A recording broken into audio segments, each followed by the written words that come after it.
Je vous le disais, donc soyez extrêmement vigilants. Une nouvelle tempête qui frappe l'ouest du pays, la tempête Herminia. 9 départements sont en vigilance orange pour vent fort ou pour crue direction Bru, à présent en Ille-et-Vilaine, où on vous retrouve Noémie Vera, là où a été évacué, on le voit sur ces images impressionnantes, évacuer des personnes d'un hôtel. Est-ce que c'est bien ça ?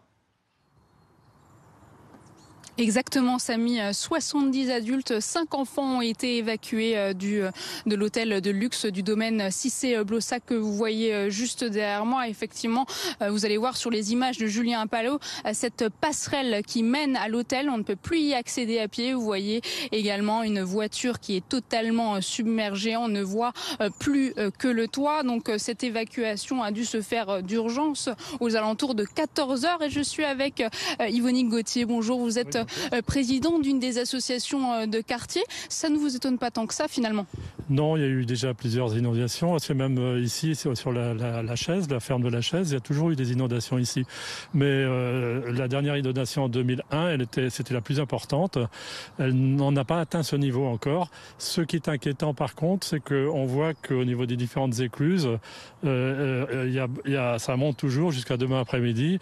Et en amont, il y a énormément d'eau, de quantité d'eau. Et là, c'est l'inquiétude qu'on peut avoir. Voilà. Justement, ce qu'on voit sur les images, c'est votre jardin habituellement. Bon, ça ressemble plutôt à un étang désormais. Est-ce que vous pouvez nous montrer peut-être au niveau de l'arbre la situation actuelle et la situation que vous avez connue précédemment? Alors la situation actuelle, on est ici, là. Et l'eau est montée lors de la plus grosse inondation au niveau de l'arbre ici, là. On n'en est pas très loin, c'est vrai. On n'en est pas très loin et c'est ça le problème, c'est que avec la montée qui est prévisible avec des pluies qui vont revenir dans la soirée, on ne sait pas jusqu'où ça va monter. Mais bon, c'est vrai que pour le moment, on attend, on va voir.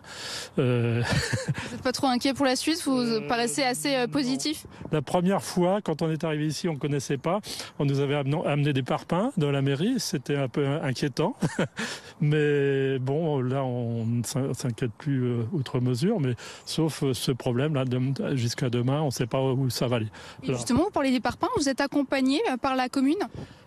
Je ne dirais pas ça. Vous n'avez pas encore vu le maire?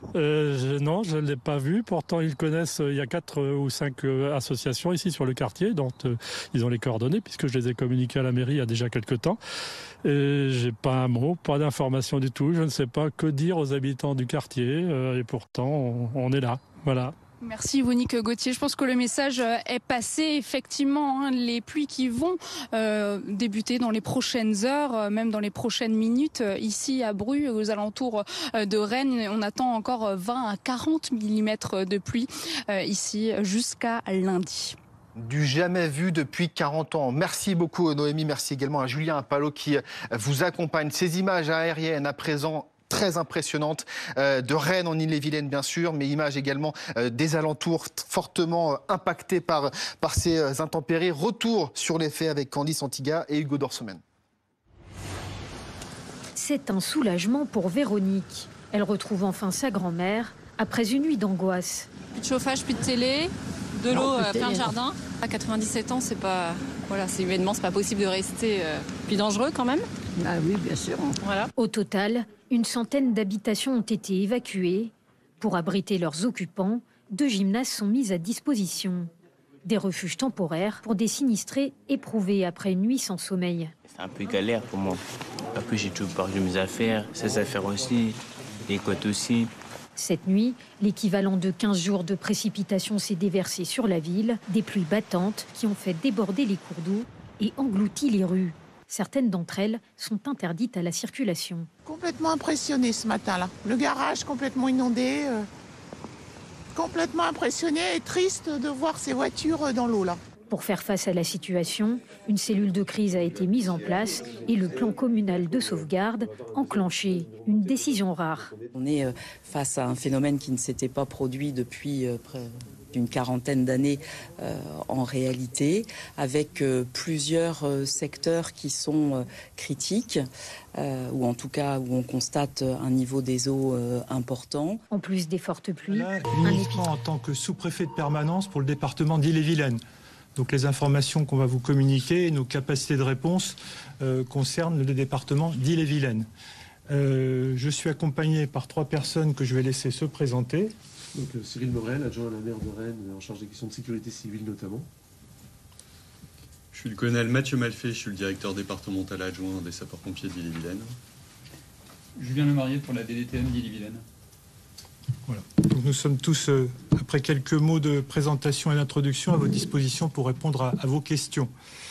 Alors, je vous propose une présentation autour de 4 points essentiels. D'abord, la situation météorologique générale. Ensuite, les questions liées aux protections des personnes. Ensuite, les questions liées au déplacement. Et puis ensuite, un point spécifique sur la situation de Rennes, sur l'ensemble de ces sujets, en fait. Alors, je laisserai le collègue de la DDTM préciser sur les questions hydrauliques et de situation météo. Mais la situation générale, donc on est sur des cumuls importants de pluie depuis vendredi, qui sont tombés sur des sols gorgés d'eau et sur des rivières qui étaient déjà très hautes. Donc évidemment, la situation est délicate et plus délicate que ce qu'on a pu connaître le 9 janvier. On a beaucoup de débordements et on a un premier pic qui s'est produit hier en fin de journée, sur lequel on a été très attentif et qui nous a amené à ouvrir une cellule de crise, tant à la préfecture de département qu'à la ville de Rennes, et qui a amené, on va y revenir, un certain nombre de collectivités à activer leurs plans communaux de sauvegarde, qui est le dispositif permettant de mettre en place les moyens pour accompagner les personnes et sécuriser les biens. Donc ce premier pic a eu lieu au début de la nuit dernière. Au cours de la nuit, on est sur une forme de plateau avec une accalmie. Cette accalmie, je dirais, s'est prolongée tout au long de cette journée, avec tendanciellement peut-être une petite baisse s'il a moins plu. Mais avec les pluies de cet après-midi et les pluies attendues cette nuit, on s'attend à des augmentations de niveau à nouveau pour la nuit prochaine et la journée de demain. Tout ça est conjugué à un épisode venteux avec des vents de plus de 100 km/h en Ille-et-Vilaine. Donc on peut avoir des risques aussi par rapport à des arbres arrachés, arbres enracinés sur des sols fragilisés. Compte tenu des quantités d'eau qui sont tombées et qui vont tomber, on s'attend à une décrue très lente et on aura plusieurs jours de décrue.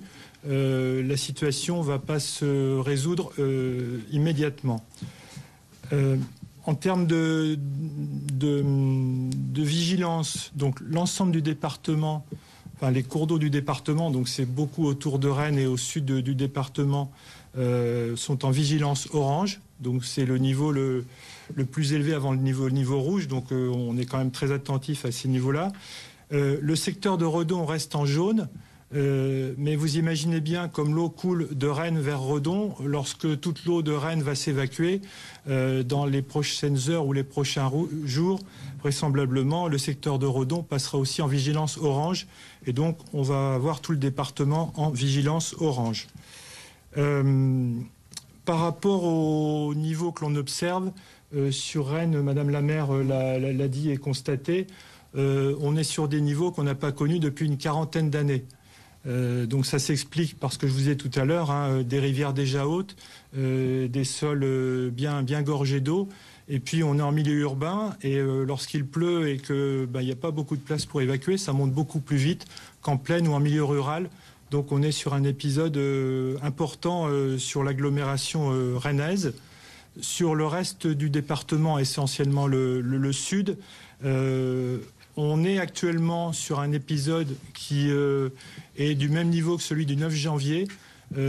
Simplement, lorsque toute l'eau de Rennes et de l'amont va s'évacuer vers l'aval, il se pourrait que sur l'aval du département, on ait des niveaux d'eau assez importants et des repères de crues importants qui soient atteints.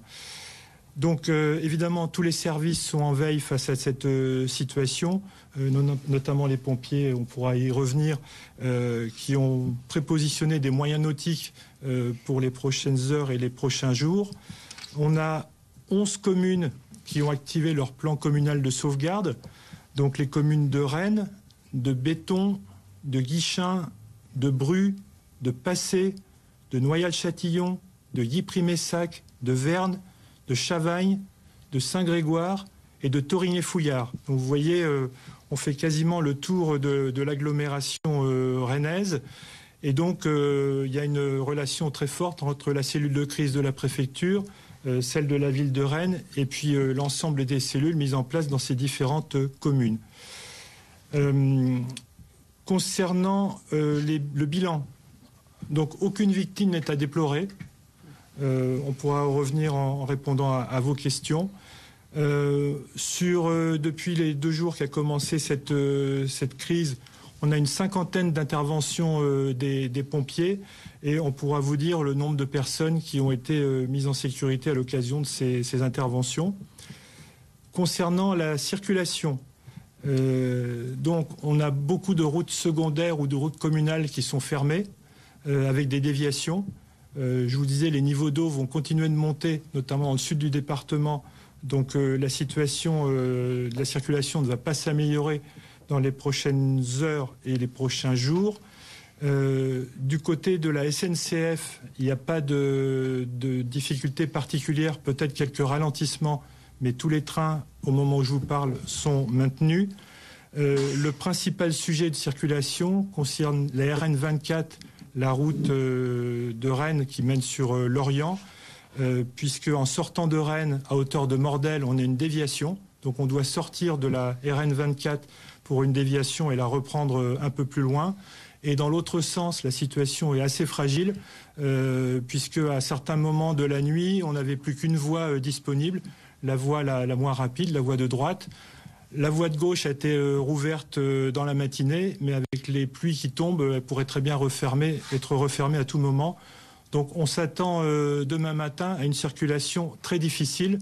Et donc on invite l'ensemble de nos concitoyens à limiter leur déplacement autant que possible et surtout respecter les signalisations qui sont mises en place. Parce qu'évidemment, il est très dangereux et pour des véhicules et pour des piétons de s'aventurer sur des zones où on voit de l'eau et on ne sait pas forcément ce qui se passe en dessous, ni la profondeur du courant, enfin de l'eau. Voilà pour le point sur la situation avec le secrétaire général pour les affaires régionales de Bretagne, du jamais vu depuis 40 ans. Nous sommes en direct avec Yann Amis, justement prévisionniste. Alors c'est vrai que il vient en tout cas de l'expliquer, Jean-Christophe Boursin, cette situation du jamais vu depuis 40 ans, mais c'est un effet, c'est un double effet puisqu'il y a eu cette double tempête finalement.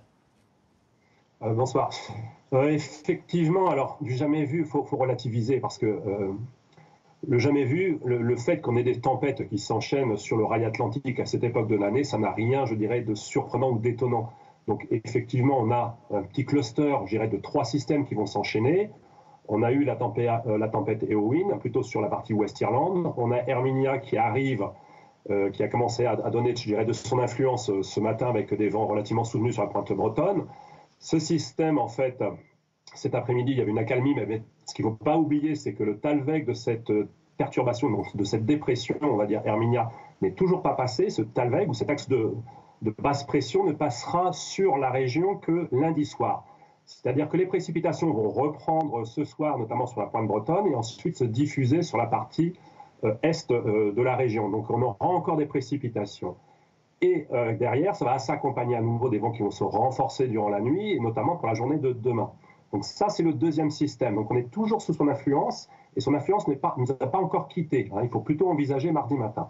Et derrière, on aura un troisième système, parce qu'on n'en parle pas encore, mais globalement, on peut déjà l'anticiper. Troisième système qui va se présenter mardi ou mercredi, et dont le système ou le centre dépressionnaire sera certainement moins important qu'Eowyn et Herminia, mais ce système dépressionnaire, ou le centre de la dépression, sera certainement axé sur la pointe bretonne.